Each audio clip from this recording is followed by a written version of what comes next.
السلام عليكم ورحمة الله وبركاته كلنتي وعن أو نكسن داوديال دمانتين بقى كسر دوادا برنامج كارا أو مانتا أو مرتي إنه هي حقيقة فلنت الدولة دوسة دقمة السيلع مدن بشير علمي وبري وأنو كبوقني حفيز كيسا داوديال برنامج كيسا حقيقة الدولة دوسة دقمة السيلع وحقود عيسيدا داو شهبون. أعوذ بالله من الشيطان الرجيم بسم الله الرحمن الرحيم. قرأت محمد عرب المنصتين سيد شرفت الذي صوب وقتي ما أنت واحد يبت من حفيز كي أنا واحد هاي بشير علم وبرصاد شيء كنت واحد بشيء تاريخ كنت سجال بقول شنو اللي حدنكي عقول شو مقال اللي هلوه قانعني أو قبل كده وحنا برشة يدي وصل له يسرى وقصة دمستي دق مدى بينه دق سر كوي تمك جناية كل سجال بقول صدق حسيتك إلى يأفر يسديتك أيام كبح السكندري دبلنا وحنا مقضي ما وكالة بترولكا دق مدى شلامبر هل كأيام كنت تاريخ ذي تبني كسوقاتي كل سجال بقول كوي سجال شيء واحد تقدر مدى اللي هذا جمهورية جيبوتي وحنا مقضي معلمين تحريها قحوتك هو على عدد يعصامة وحنا هنا أساسياش رجع هالكاسمية وحنا كسر بعد ويرات أفر كل يشتمل الأرض بيرها ضد كل بيتويك أبارو كسر عين كنت حب أيام سكسرنا مدرسة لها يا هبينك يا رارتي يا قلبتي وديك جنين كنت ما أنت الحمد لله لبعض تم قبوحنا أركا أوبتك أم حل جاي أو معلمين مقضي أو بايلوت مقضي أو بروفيسور في النقطة ما أنت مقالة يوضن كبنا للجوجا كنت تاسو الحمد لله قال كم أيام دافع دينك الجوجا تاسو إلهي والله هذينا waxaan ka soo qabtay markii aan arkay deegaanadeennii iyo dhulkeenna ayaan imid. Okay, aad baad u mahadsan tahay sida kooban ee u soo qabtay baangarowgaaga waxaad sheegtay 1990kii inaad tagtay dalka Djibouti oo aad sida la wada ogyahay macalin ka soo noqotay goormaad ku soo noqotay Soomaaliya? Soomaaliya waxaan ku soo noqday 1999kii bishii December markaas oo wax yar oo alaab iyo qalab macallimiinta iyo iskoolada aan yar aas-aasnay geerisa aan alaab geeyay waan ka soo noqonay haddana waxaan ku noqonay Djibouti adiga ilaa 2006 baan haddana si fiican toos u soo degay dalkan Soomaaliland waasa hagaag marka Soomaaliland aad ku soo noqotay wadankii uu isbedelay oo waxaad haray wad ka raagtay waan jeclahay halkeebaad ka bilowday shaqada ama siyaasadda halkeebaad wallahi runtii hawsheedu waxay u badneed marka hore aniga waxbarashada macallinimada runtii markii ugu horreeyay waxaan waday waxbarashaan bilaabay sayladan baan keenay tamaashiir iyo taablooyad wax lagu barto sabuuradaha runtii halkii baan ka bilaabay saan u joogayna markii dambe waxaan galay imtixaan la gelayay shirkadda dahabshiil ninkii koowaad baan shirkaddii baan galay maamulaha shirkadda dahabshiil baa laga qaatay shirkadda leemahashda commissionka doorashooyinka qaranka waxaan joogay doorashadii hore ee madaxweynaha waxaan ahaa kusimaha ama ku-xigeenka xogeynta markan dambena waxaan noqday xogeyaha komishinka doorashooyinka qaranka ee gobolka Sare ama degmada Saylac runtii muddo badan howlaha markay dhacayeen in badan baan ka dagaalamay runtii wixii dhacay maanta lama sheegay dadweynaha iyo wixii joogay baa ogaa markaa dabadeedna waxaan galay haddana waxqabadkayga iyo dadaalkayga nin xun soo dhaweysteen waxaan noqday xogeyaha komishinka ee degmada xogeyaha fulinta dowladda hoose degmada Saylac intaanad ka tagin halka xogeyaha komishinka sidee baad uga tagtay shaqadii xogeyaha komishinka yaad والله runtii xogeyaha komishinka waxay markaan arkay khalad iyo dhibaatadii ka dhacday doorashadii la xaday halkii ma cadeyn ku sameeyay maanta TV-yada adduunka ku jirta waan iscazilay xilkii shaqada saa khaladka baan uga tagay anoo dhulkayga iyo dadkayga iyo diinteeda iyo nidaamkayga iyo sharaftayda eeganay wallahi waxay muujinaysaa dadaal kulli ninkii dadaala Xaaji Cabbaas uu gaaray baa leeyahay wanaagga iyo dadkayga jaceylkiisa ma horta runtii halka ku soo gaaray maalintiina hawsha dhibkii markaan khaladkii arkay isku casilay dee wixii kale daba socdeen wadayna waxay ahayd diidmadii aan diidanaa waxyaabihii khaldanaa ee la sameeyey runtii aad baan uga dagaalgalay hawshii halkay doontaa naga gaadho ninna waxbuu dee markii hawl la gala ninna dee waxbuu ku helaa ninna dee hawshii ugu waayaa aniga runtii waxaan noqday nasiibkayga ninkii hawshiisii iyo dadaalkii ugu wada ku guulaystay ilaa iminkana dadaalkii wuu socdaayo waan ku jirnaa processkii baan wadnaa ninkii koowaad ee la qaatay hawshii dee markaan ka soo noqonay anigu ahaa intii kale iyo wixii kale helayna waxyaabo yar yar baa jira laakiin intooda badan way naga maqan yihiin sidii baan u doonaynaa ilaa maanta waxyaabihii naloo ballan qaaday wasiirkii markaa joogay arrimaha gudaha aan ballanta la galnay way naga maqan yihiin waana sugaynaa hadduu ilaahay raaco aad baad u mahadsan tahay mudane Bashiir Cilmi waa bari xogeyaha fulinta dowladda hoose ee degmada Saylac muddo 18 sannadood waxaa degmada Saylac xogeya ka ahaa ninkii ka horreeyay ee ahaa Yaasiin Abdullaahi Digaale oo isagoo deegaanka ka soo jeeday degmada Hargeysa waxa tahay 18 sano kadib xogayii u horreeyay ee ka soo jeeda deegaankan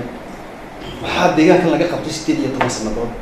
maxaas laakiin aad adigu maanta is leedahay waad ka qaban kartaa waxaad joogtaa 9 bilood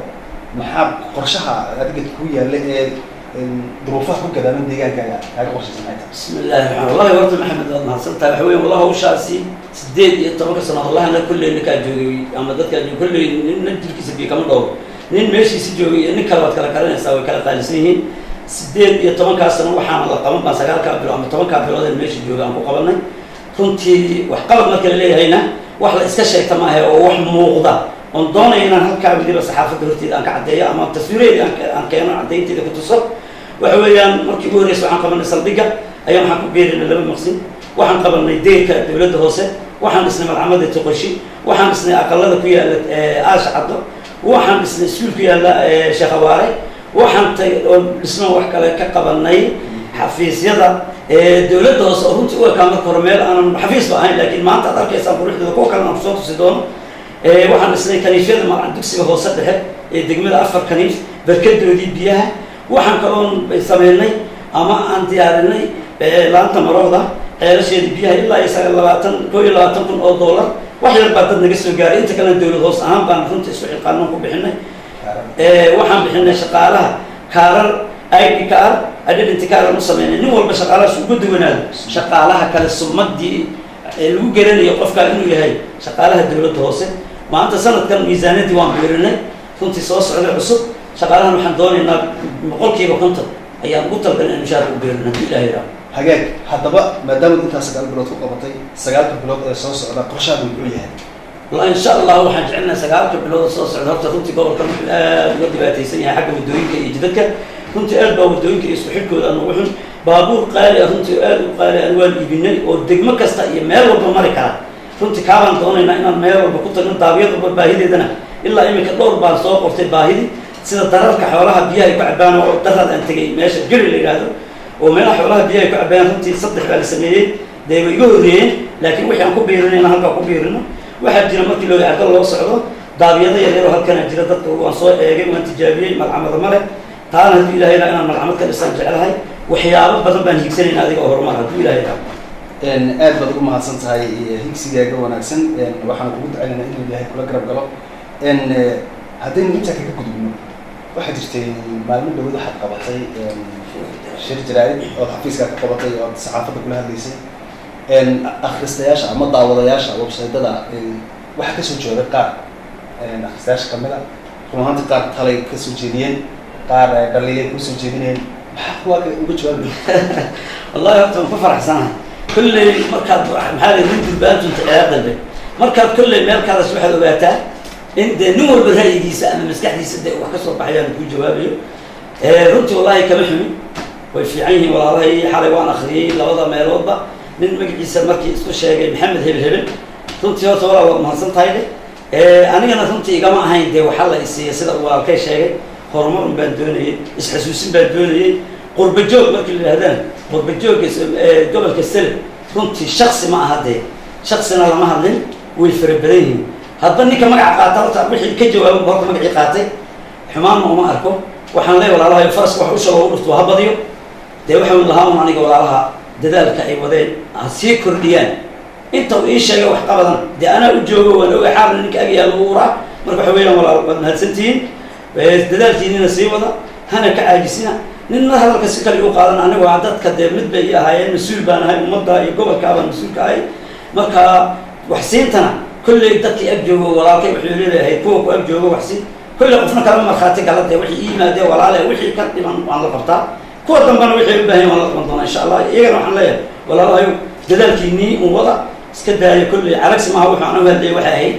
wax tusbay hay de waan ku mahadsantiin wixii hore u qabateen iyo wanaag abuudan maanta aad bad baraarsantiin waan ku faraxsanahay dhulkiina iyo dadkiina way isugayaan aad baan kaga mahad celinayaa waraysiga adiga maanta isku kugu muuqda wallahi si wanaagsan aad baan u faraxsanahay wax weyn buu kordhinaya maadaama aqoon badan oo dadka ka dhinaabay maanta halka cadaan wax bayaabo badan ogaanay intii taqaanay qurba iyo dal iyo dibad joogtana de waxa aan sheegay inay ruuyihiin bacdeena aad iyo aad ayaan kaga mahad celinayaa sida wanaagsan iyo waqtiga aad siisay iyo ogolatay inaad waraysi kooban iga siiso barnaamijkaagan akhyaarta qiimaha iyo qadarta naga mudan intaasi waxa inoogu dhan barnaamijka gaarka ah maanta marti inoogu ahaa ato bashir cilmi waa bari xogayaa fulinta dowladda hoose ee degmada saylac inta aan barnaamijkan mid lamid ku kulmi doono waa maxamed cawaale iyo bahda igala qayb gashay oo idinkaga tagayna dhammaantiin isma dhaaf